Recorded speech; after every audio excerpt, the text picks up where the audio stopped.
안녕하세요. 풀하나 이비인후과 안철민입니다. 오늘은 좀 다른 주제로 말씀드리는데 목소리하고 연관이 많은 게 바로 청력입니다. 우리가 소리를 잘 못 들을 때 나도 모르게 말하는 소리가 커지게 돼요. 말하는 소리가 커지게 되면은 이제 그 소리를 낼 때 아무래도 목소리에 그 성대에 충격을 줄 수밖에 없고요. 필요 이상으로 조절이 잘 안 되는 경우가 많거든요. 그래서 이 청력이 안 좋게 되면은 말하는 목소리도 역시 쉬거나 결절 같은 게 많이 생깁니다. 그래서 이제 보청기나 그런 난청에 대한 것도 관심을 좀 가지면은 목소리가 훨씬 더 좋아질 수가 있는데요. 그래서 이제 그 소리가 안 들을 때 보청기를 많이 하게 되잖아요. 그 보청기를 보통 보청기 가게 샵에서 많이 하는 경우가 많은데 가능하다면은 할 수만 있다면은 이비인후과에서 같이 보청기를 하시고 이비인후과에서 보청기를 구매하시면서 진료를 받는 게 더 도움이 되지 않을까 싶어서 말씀을 오늘 드리려고 합니다. 이비인후과에서 보청기를 할 때 가장 좋은 장점은 뭐냐면요. 지금도 제가 이렇게 이에 리시버를 꽂고 있지 않습니까?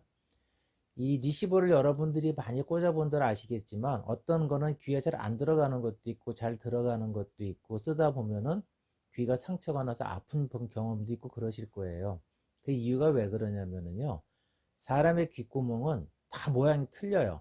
저희가 이제 환자를 보다 보면은 어떤 분들은 귓구멍이 크고 이렇게 일직선으로 돼 있어서 성대 그 고막이 쉽게 보이는 경우도 많지만 어떤 분들은 이 구멍이 각도 있게 위로 올라가면서 S자로 휘어 있고 그런 분도 있고 아래로 내려가는 분도 있고 뒤로 돌아가는 분도 있고 굉장히 다양합니다. 그 모양이.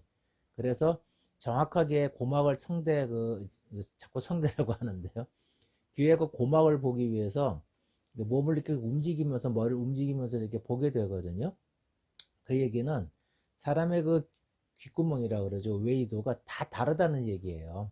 그래서 그 이 꽂는 보청기라든가 리시버, 귓속형이라든가 귀 밖에서 꽂는 보청기 리시버도 그 귀에 적절하게 잘 맞춰야 된다는 얘기죠. 그래서 귀를 잘 맞추기 위해서는 귀를 잘 관찰을 해야 되고 귀를 잘 관찰할 수 있는 그 귀를 전문으로 보는 현미경 같은 걸 보면서 고막에 가깝게 그, 그 보청기를 장착을 시킬 수 있는 그런 과정이 필요하다는 겁니다. 그리고 두 번째로 중요한 거는 소리를 못 듣는 원인은 너무나 많거든요. 그 많은 원인을 다 찾아봐야 되는데 그러려면 역시 진료를 봐야 되고 청력 검사를 해봐야 되죠.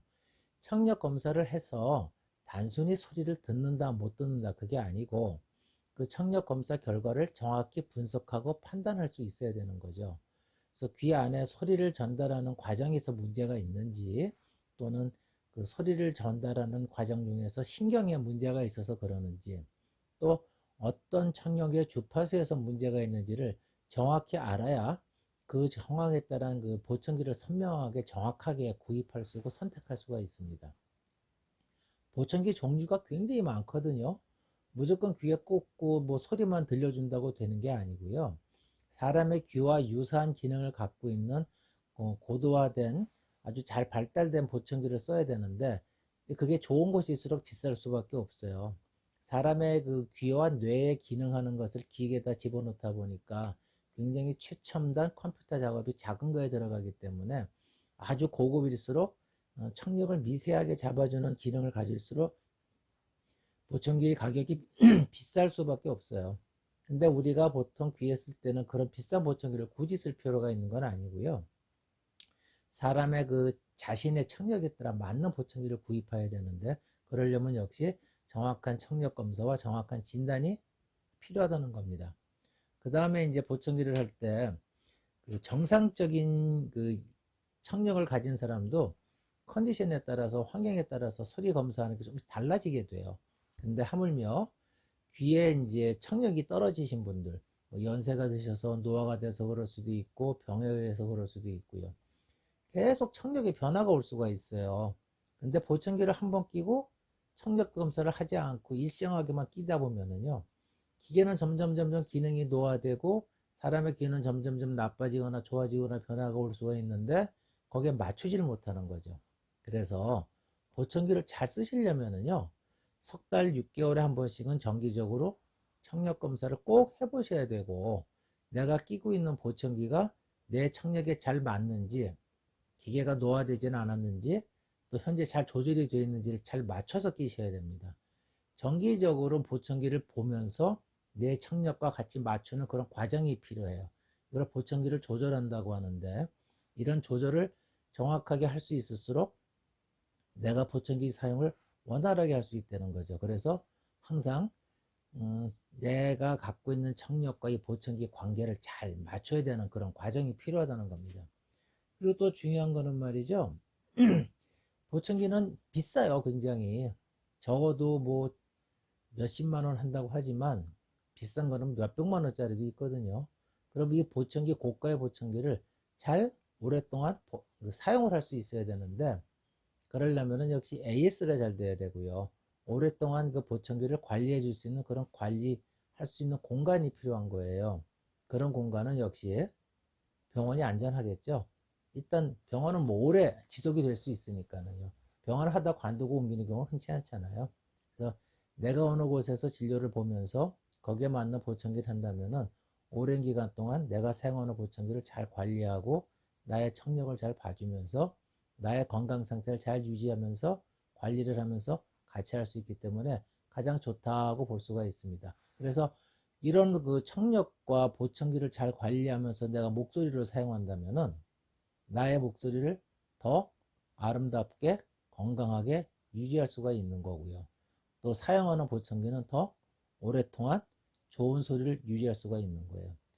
병원에서 하게 되면은 아무래도 보청기를 요새 하시게 될 때 이제 장애가 있으시게끔 되는 경우도 있죠. 그래서 장애 진단을 받으시면서 장애 그 혜택도 받고 할 수가 있기 때문에 병원에서 정확히 진단을 받으시고 정확히 이제 보청기 쓸 수 있는 귓번호를 정확히 뜰 수 있으시면서 영구적으로 정기적인 청력과 보청기 관리를 받으실 수도 있으면서 보청기에 대한 장애와 그런 무슨 서류나 그런 것도 한 군데서 다 한꺼번에 가능하시다는 장점이 있죠.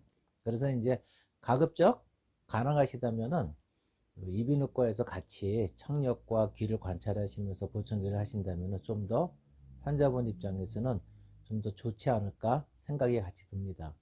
그리고 더 중요한 거는 말이죠. 잘 아시는 것처럼 그 소리를 잘 못 듣게 되면은요. 요새 뭐 다 나오지만 건강 기능도 떨어지게 되고요. 특히 치매가 빨리 와요. 소리를 못 듣게 되면은 사람이 생각을 못 하게 돼요. 밖에서 들어오는 소리에 대해서 뇌가 반응을 하고 이게 나쁜 소리인지 뭐 위험을 주는 소리인지 좋은 소리인지 나에 대한 어떤 말인지 그런 걸 구분을 하면서 말을 해야 되는데 그런 말이 생각하는 과정이 줄어들게 되는 것이죠. 당연히 치매가 빨리 오게 되는 거고요. 치매가 빨리 오게 되면 소리 내는 기능이 떨어지니까 발성 기능도 떨어지게 되고요. 발성 기능이 떨어지게 되면 소리를 잘 듣지 못하니까 난청도 더 빨리 급속도로 나빠지게 됩니다. 소리를 잘 듣게 해줌으로 인해서 치매 뇌 기능도 개선시켜주고 난청도 빨리 떨어지는 걸 좀 늦출 수가 있게 되고요. 발성 기능까지 개선을 시켜주니까 일석삼조죠. 그래서 우리는 항상 청력을 적절하게 유지하면서 잘 쓸 수 있도록 보청기 관리를 잘 할 수 있는 그런 과 공간을 찾아보는 게 좋지 않을까 해서 오늘 말씀드렸습니다. 감사합니다.